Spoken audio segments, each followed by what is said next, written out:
Existem muitas pessoas que têm um potencial incrível, mas que hoje vivem aquém daquilo que poderiam ser, pois foram limitadas pela prisão do rancor e ressentimentos. As mágoas vão sugando, ressecando suas emoções e sentimentos.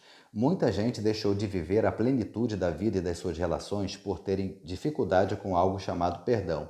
Perdoar tem sido um dilema para muitos, pois, a despeito de suas necessidades, capacidades e competências, se veem completamente impossibilitadas diante da necessidade de perdoar. Algumas nunca mais conseguiram se recuperar das injustiças e frustrações que sofreram. Vivem remoendo um fato ocorrido no passado como se ele estivesse acontecendo agora. É algo sempre vivo, em ciclos intermináveis dentro dos seus pensamentos, causando-lhes tristeza e impossibilitando a paz e a alegria.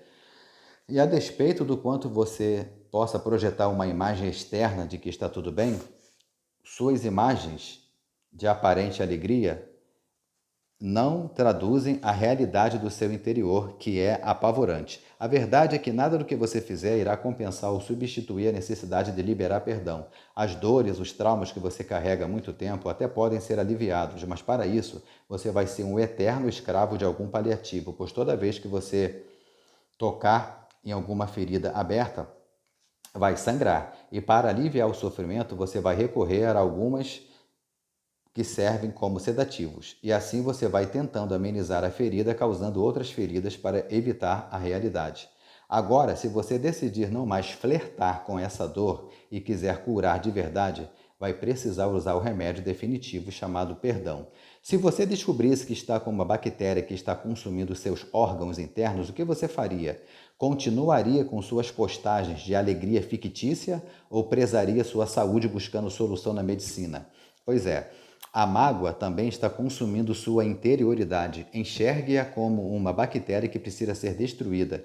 De verdade, qual é o benefício que a falta de perdão te trouxe até o dia de hoje? Quais valores e princípios que a falta de perdão te favoreceu para servir de modelo e referência? Acredito que nenhum.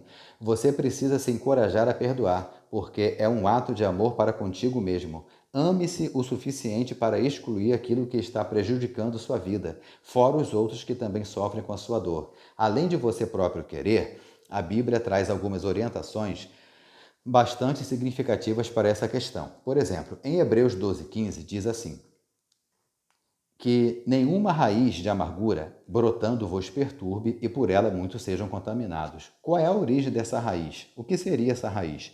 Pode ser aquele famoso deixa para lá, depois de uma agressão verbal, violentar a consciência para satisfazer relações egoístas, ver outro levar o crédito sobre uma ideia sua, ver incapacitados serem classificados enquanto você que trabalha corretamente nunca é promovido. A raiz também pode ser maus entendidos com parentes, ciúmes de amizade, não ser chamado para resenhas, ser lembrado apenas quando preciso de seus favores, enfim, existem várias situações e ocasiões que podem gerar essa raiz de amargura. O que acontece é que se você se recusar a perdoar, essa raiz de amargura, que no início parece inofensiva, vai brotar, perturbar seu espírito e com as emoções adoecidas você vai transformar em um agente contaminador de mágoas e rancores, pois a raiz cresce, torna-se uma árvore que produz frutos que consequentemente produzirão outras árvores, perpetuando a amargura. Nesse caso, só o perdão anula o crescimento dessa raiz, te livrando desse mal. Jesus ensinou que o perdão deve ser diário. Em Lucas 17:4 diz: se teu irmão pecar contra ti 7 vezes no dia, e 7 vezes no dia vier ter contigo dizendo arrependo-me, perdoa-lhe.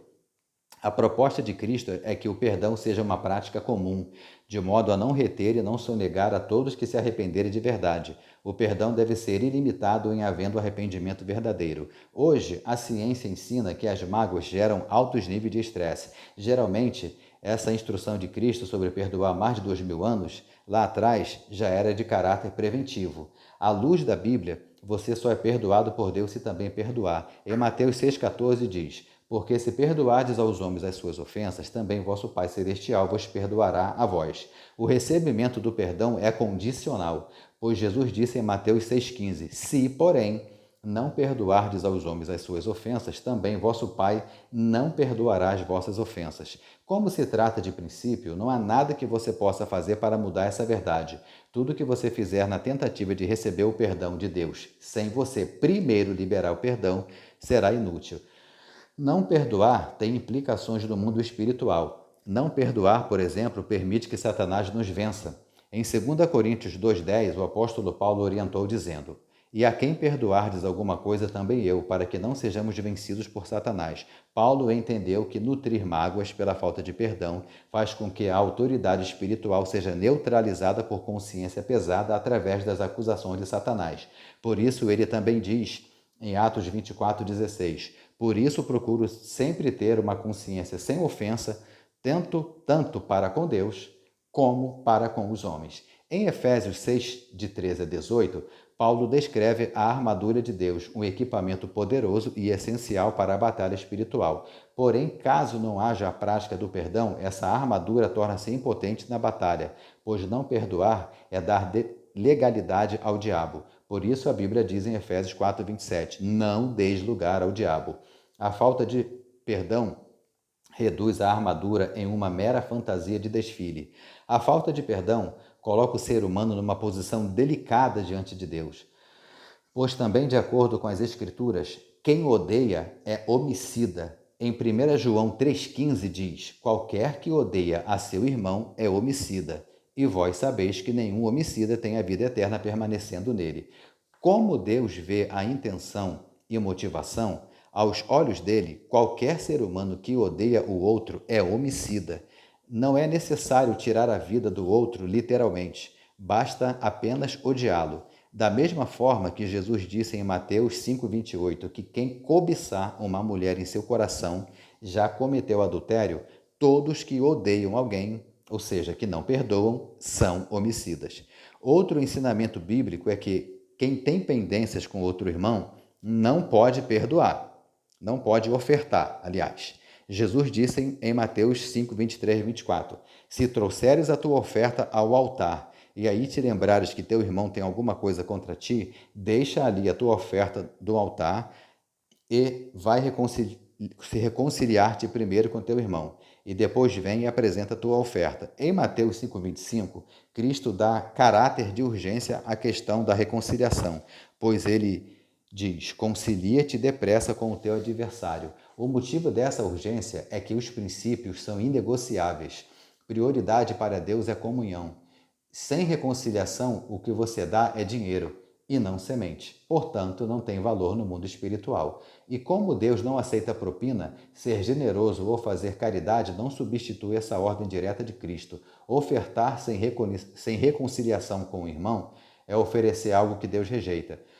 Em Mateus capítulo 18, do versículo 23 ao 35, Jesus conta a parábola do credor incompassivo, alguém falto de compaixão que não perdoa. Em resumo, essa parábola de Cristo ensina que a dívida que tínhamos com Deus era impossível de ser paga, pois a Bíblia diz em Romanos 3,23 que todos pecaram e destituídos estão da glória de Deus. Porém, Deus, enviando seu Filho para morrer em nosso lugar, perdoou toda a dívida e deixou esse exemplo como um ensinamento para ser praticado por nós. Como está escrito em Efésios capítulo 4, versículo 31 e 32, diz, "Toda amargura seja tirada de entre vós. Antes, sede uns para com os outros benignos, misericordiosos, perdoando-vos uns aos outros, como também Deus vos perdoou em Cristo." Em resumo, a prática do perdão é o reconhecimento que meus pecados foram perdoados pela graça de Deus. Consciente disso, perdoo e peço perdão a todos, por entender que sou tão ou mais pecador que os outros e que não sou juiz deles. O perdão tem que ser de coração, isto é, genuíno. Precisamos fazer a nossa parte para o bem da nossa saúde física, mental e espiritual.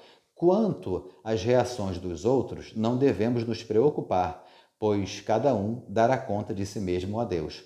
E o próprio Deus orienta em Romanos 12, 19, dizendo, "Não vos vingueis a vós mesmos, amados, porque está escrito, minha é a vingança, diz o Senhor." Acredite, o melhor lugar para que aquele que te feriu possa estar, aquele que não se arrependeu e que até zomba de você, é nas mãos de Deus. Quanto a você, seja livre, abandone esse peso, libere todos os que estão presos dentro do seu coração, se ame, pratique o perdão.